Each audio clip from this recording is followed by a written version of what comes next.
Hello. Hello. Magandang gabi, magandang umaga, magandang hapon.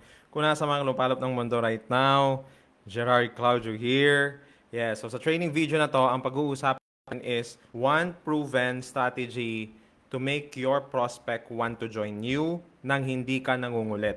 Sinong gustong matutunan, pakinggan mo to hanggang sa uli because marami kang makukuha ang mga tidbits dito. Okay? So, some of you might be asking, Gerard, bakit ka may mga offer na courses, mentorship, and all? I don't want to pay you. Okay, don't worry. Ito na yon. Marami ako mga free content dito. You can watch me every time. Basta almost every day nagla-live ako. I can't promise it na may live ako every day, pero nandito ako right now. No? I wanted to show up for you. And you can even watch this sa Pinoy MLM Tactics by Gerard Claudio sa YouTube, and meron din ako sa Spotify Pinoy MLM Tactics by Gerard Claudio. Okay? And but dito sa Facebook, dito sa FB, it's Gerard Claudio Pinoy MLM Tactics. So, okay. So, when I learned this one proven strategy, hindi ko na siya tinigilan gawin kasi how should I say this? Talagang napadali ang buhay ko sa pagna-network dahil dito. And paano, Jared, na ibig sabihin napadali yung buhay mo? Na ngayon, guys, hindi naman issue kung masipag tayo. Tayo mga network marketers, hindi yung issue dito kung masipag tayo. Masipag talaga mga network marketer. No? Hindi ka considered na network marketer talaga na legit kung medyo ayaw mag-work. Alam mo, possible lang dito ka lang. Uh, uh, Maybe, I don't know, bakit ka nag-join and you're looking for some magic, whatever. Pero isa sa mga bagay na napansin ko lang, no, talagang basta alam mo yun, nananalitan yan sa dugo mo ang pag-network. Masipag talaga yan, walang issue yan. Willing humataw yan. Talagang enjoy ang paglumabas. Talagang enjoy ang pag may nakakausap na tao. Talagang enjoy ang kapag binibuild nila talaga ng solid yung business nila, training team nila. Walang issue doon. Walang issue yung pagbebenta, walang issue yung mga pag-prospect, walang issue sa lahat yan. So basta na-embrace mo fully ang pag-network marketing, ito yung mga bagay talaga na naturally parang gusto mo siyang aralin, ganun, no? So, sino nakaka-relate, don't type mo relate. But, etong isang proven strategy na ituturo ko sa'yo is mas mapapadali, lalo na pag-uusapan natin is online, using the online, no? And it's really funny, nakakatawa. Ang dami pa rin talagang mga leaders sa network marketing na hindi naniniwala sa online. Um, they don't take it seriously. It's two things for me, dalawang bagay sa akin to. Number one, it's I hope they would learn it kasi usually ang mga top leaders, they don't take it seriously kasi okay na rin naman sila eh. Nasa, alam mo yun, solid na organization nila eh. Kamusta naman yung nasa ground level? Kamusta yung mga ground level leaders, 'di ba? So, kamusta yung mga nagsisimula pa lang?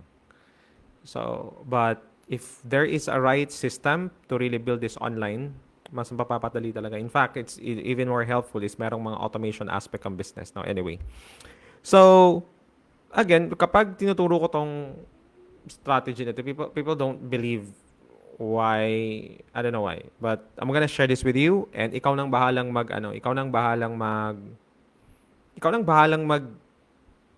mag-check kung tama ba yung ginagawa, tama ba yung sinasabi ko or hindi. Okay? So, marami naman ako mga content dito. I think for this week alone, ilan na ba? Naka-apat na ata ako na live content na mga an average 15 minutes to 20 to 30 minutes ang length. So, you have a lot. Okay, sige nga. Sige nga, gusto ko makita. Sino dito yung yung live ko since Monday hanggang ngayon, pinanood mo lahat? Sige nga. Sige nga, type mo nga dito sa chat. Kung napanood mo, paki-type yung title. Gusto ko makita. Hello, Regine Garcia. Magandang araw. No? Just for fun, just for fun. Sige nga, tingnan natin sino yung mga nandito na talagang pinanood mo lahat ng live ko since Monday. Tapos i-type mo dito yung title. Sige nga, gusto ko lang malaman kung nandito. Pero hindi, wala namang problema. No? You can even rewatch it. Nandito na naman yan. Okay, so para sa YouTube, dun ko ina-upload ulit kasi dito sa Facebook, nasa 30 days lang siya. Okay, so initong one proven strategy na to, na talagang nung nalaman ko, din-discover ko siya. Nung na-discover ko siya, talagang sineryoso ko. I wanna share this with you. Want you to write this down. Show up. Show up. That's the two words. Show up. Kung gusto mong manalo sa online, hindi pwedeng nagtatago ka. I mean, every single time na may mini-mentor ako and they give me all the reasons why they can't post online, I just listen to them. And at the back of my mind, sinasabi ko, I hope they will figure this out sooner or later na It's the consistency that makes you legit sa online. Sa dami kasi guys ng mga scams and sa dami ng mga impostor. Lalo na for sure, marami sa inyo dyan, message na hindi naman ako. So ingat kayo guys, ha? Wag na wag kayong magbibigay ng pera. Basta walang blue check mark, wag kayong may usap. Lalo na sinasabi na ako yun. Hindi po ako may usap sa inyo. Okay? So, na hihingi kita ng pera tapos offeran kita mo kung ano. Wag kayong maniwala doon guys, hindi ako yun. No? So, lalo na nilagay ka sa ano yun, sa mga dinala ka na sa anong app ito?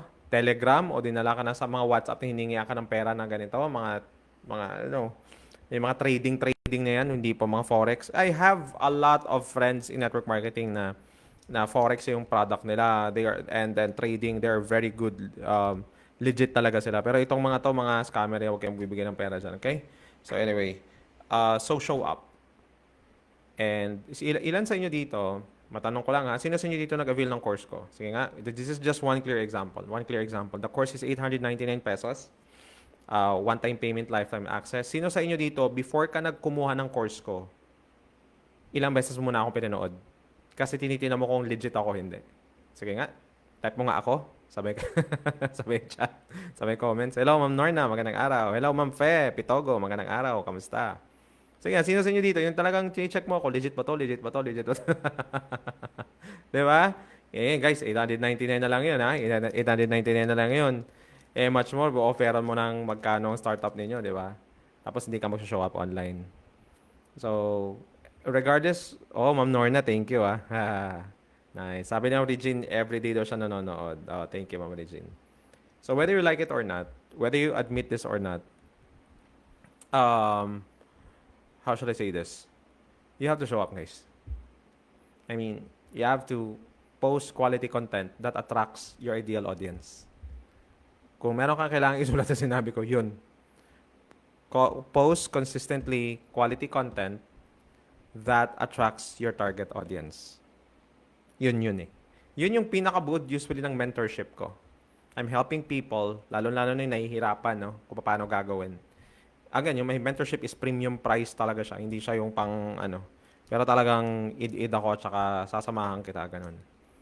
Yan. Hello, Eman. Magandang araw. Yan. Ako po ilang beses lang, ha? Sabi ni Ma'am Faye. Right? So, show up, guys. I mean, if you want to win online and attract people online, you have to show up. Now, some of you has a problem with ads. Alam mo kung bakit hindi nag-work ang ads mo? Kasi hindi ka mukhang legit. And the reason kung bakit hindi ka mukhang legit, kasi wala kang content na valuable doon sa target audience mo. Yun lang naman yun, guys, eh. Yun lang yun. So, a lot of you are spending so much on ads with less or maybe minimal return. And the reason is, ang dahilan kasi, how should I say this? Because people don't, I mean, you just understand though, people will click your ad, but this is a person. Hindi ito robot, hindi ito AI, hindi ito chatbot, hindi ito, alam mo yun, people think that there's magic in ads. Walang magic sa ads, guys. You're just buying someone else's attention but in exchange of money. So Facebook will give that, will throw your content to them or your ad creatives to them. But you got to understand na before bumili yan or before yan mag-click or anything, tinitingnan kanila kung legit ka or hindi. Merly Tinapay, magandang araw. Tama ba? Excited sa mga words of wisdom mo po at Real Talk How to Do Network Marketing. Kahit iba ka. Yes, Ma'am Fe. Show up, guys. And sinasabi ko to kasi, if you don't have a system to show up online, sasabihin ko na sa inyo, mahihirapan talaga kayong makakreate ng traction sa network marketing business nyo online. Ngayon, sasabihin ko sa iyo, hindi naman online lang ang way na makapag-recruit. Just so you know, okay? Just so you know, hindi lang naman online. Pwede ka namang mag-offline, wala namang problema yun eh. Tama? I mean, pwede namang offline. I see network marketers doing offline, they're doing well in their network marketing businesses. But personally sa akin, whether you like it or not, kahit ano pang nega ng mga leaders about online, you can't deny the fact that online is now. It's not the future. It's already now. Kahit ano pang negative natin sa mga screen time, sa mga ganyan, di ba? Nakakasama ang online. You got to understand that it's here. People are already consuming it. Kahit ano pang nega natin dyan, Andito na talaga mga tao sa online. That ang tanong lang is paano mo siya i-maximize sa network marketing business mo. Makes sense. And that's the reason kung bakit isa sa mga courses ko, yung Pinoy Network Marketing Success Blueprint, um, isa yan sa mga i-recommend ko sa'yo. Okay? Kasi meron dong aspect, may I think 2 modules that I discussed this more. Um, kaya, kasi I want you to win. I don't care which company you belong. Like, some people will say, nako, recruiting ka lang dyan ni Gerard. Yes, active network marketer ako. If you want to join me, then pag-usap tayo. Pero kung ayaw mo, you want to stay in your company, stay in your company. Yun lang naman kasimple yun eh. Diba? Stay in your company. Grow there. I want you to win in network marketing. Gusto kitang makitang umangat sa network marketing. Ang laki ng pangarap mo. Diba? Wala tayong time para magtalo dito. Diba? Kasi ako, I'm really looking at it in the abundance level na I know I can always find leaders that will want to join me. Pero in your case, na nandito ka, you're benefiting from all this content. Kahit nga hindi ka mag-heart or mag-like dyan kahit hindi ka mag-purchase or whatever, nakikinig ka ngayon sa akin, my goal is for you to win. And in my simple way na nagka-create ng content dito, mabigyan kita niyan. Kasi gusto kitang manalo. Alam ko hindi madali ang pagda-network. Kasi network marketer ako eh. I'm not just a trainer. I am building a network. Nag-gets nyo ba yun? Parang, I understand yung hirap, yung struggle ng mga network marketers. So, if you will take heed on my suggestion, show up. Show up. You can't expect to win online nang last post mo is last 2 weeks ago pa. Ang sinasabi ko na. Tapos yung post mo hindi pa ganun ka ayos kung ano pinagpo-post mo. Diba? Doesn't work that way. Sasabihin ng iba dyan, wala ako kasing time for that. Walang problema. It's just so happen hindi mo talaga naiintindihan. Ganun lang talaga ako. Kasi kung naiintindihan mo, hanapan ng paraan eh. Kung naiintindihan mo na, if you want to win online, you have to create content that you attract the target audience na meron ka. But if you can't even find a way, hindi problema ang oras. It's just a matter of understanding kung gaano kahalaga yun. Kaya ako, hindi ko talaga nila-let go yung nagko-content ako. And medyo guys, sinasabi ko sa inyo, hindi ayoko mag-content all the time. It just so happened that some of you are here and, alam mo yun, I understand the importance na I take care of the audience. Every time na meron ako mga followers, I take it as a responsibility na itong mga to, nakikinig sa akin and they are watching me because they learn from me. So, it's a fun thing. It's not easy but it's fun. Pero kung pag-build ng network ang kailangan mo, yun talaga. Kaya hindi nag-work minsan yung ads ng karamihan kasi hindi sasabay mo talaga ng content yan, guys. Kahit maglagay ka ba dyan, kailangan mo talaga ng content. Unless hype yung ads mo. Anong hype? Oh, ito yung kinita namin. Tingnan mo tong dashboard namin. Tapos pagpasok, wala kang gagawin dito. Ganito lang. Pwede naman yun, kung gusto mo.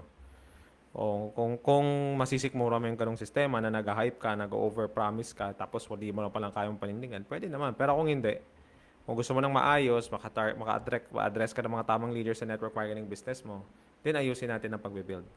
Kayusin natin yung messaging natin online. Tama? Make sense? Type nyo nga yes, type nyo agree, type nyo tama, agree ako dyan sa sinasabi mo, Gerard. Tama? So, yun lang naman guys ang pinaka-basic nito. Very basic. Show up. Specifically in social media, create content. And ito yung sinasabi ko na sila mismo yung pumunta sa'yo. And sinasabi ko to because it happened to me over and over again. Hindi ako nangungulit ng prospect. In fact, I have a very, very strategic follow-up system for them. I have a very, very strategic follow-up system for them. Pero, isa sa mga nakakatulong talaga sa akin, passively nakaka-follow up, yung content ko kasi nakikita nila ako palagi. Ito, binibigay ko sa mga secret ko. Hindi ko naman kailangan sabihin sa inyo yan. I don't even need to teach you this. Diba? Pwede ko naman tago lang sa akin yan. Pero gusto ko ituro sa inyo. Yun talaga yun. Kaya nakita nyo ako palagi ako nagko-content. Because of that. Kaya even my team, core talaga namin na strategy yun. Core strategy namin yun. Pag part ka ng team ko, tuturuan ka talaga kita nun. So, ganun ang gawin mo sa'yo. Right? And there are so many components in creating content, but don't overthink. Masyado kasing marami nag-overthink eh.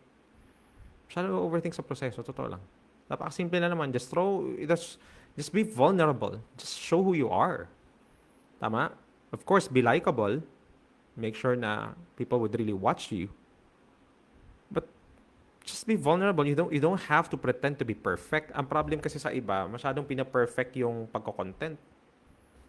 Hindi mo kailangan perfect. Lalo na in a world of AI right now where people are craving for authenticity and non-AI content. Tama? Kasi nakita mo yung mga content ng AI, ang gagaling na, di ba? Pero people knows. Kaya pag nakita ka nila na talagang legit ka, nakikita ka nila and all. And uh, that's how it works. That's how you build your message and people can connect with you. So yun ang suggestion ko sa iyo, show up. Huwag mong titipirin ang sarili mo sa pagka-create ng content. Okay? Now, hindi lahat magbo-boom agad-agad. Pero at least simulan mo na siya. Okay? That's how it works. And that's how people come to me and approach me. Gerard, pwede ba ako mag-join? Gerard, pwede ba ako dyan sa team mo? Hindi mag-usap tayo. Alam mo yun, sobrang daling kausapin ng mga ganong tao. Na-realize ko lang, marami pala talagang mga tao naghahanap ng opportunity. They're asking me, anong business mo? I wanna know what your business is. O, sige, usap tayo. Pag-usapan natin. If okay ka, pag-usapan natin.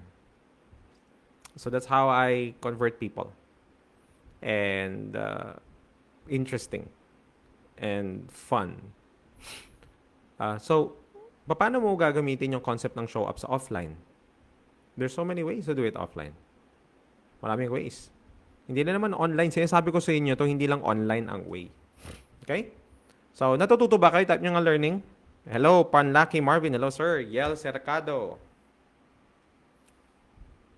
Yeah, yes, no need to be perfect. Agree yan. Right? Natututo ba? Type nyo nga learning. And if you think you need more, you need a very structured network marketing flow, like paano mo talaga gagawin, aaralin ng network marketing, go to pinoynetworker.org. pinoynetworker.org. That's the Pinoy Network Marketer Success Blueprint. Check that course. Kung hindi para sa'yo, wala namang problema. Okay? If you're someone like a network marketer, I know a lot of network marketers doesn't want to spend, no problem. Watch all my free content here, makakatulong sa'yo yan. But if you're someone that, you know what, I wanna learn, go to pinoynetworker.org. That can help you out. Okay? Very short na tong live ko compare sa iba, pero I hope nakatulong sa'yo, nakadagdag sa'yo ng idea. So isipin mo ngayon, okay nga dyan, paano ko gagawin yan? Okay? So yun naman for me, guys. I hope to see you again sa next live. God bless everybody. You guys are all amazing. Bye-bye.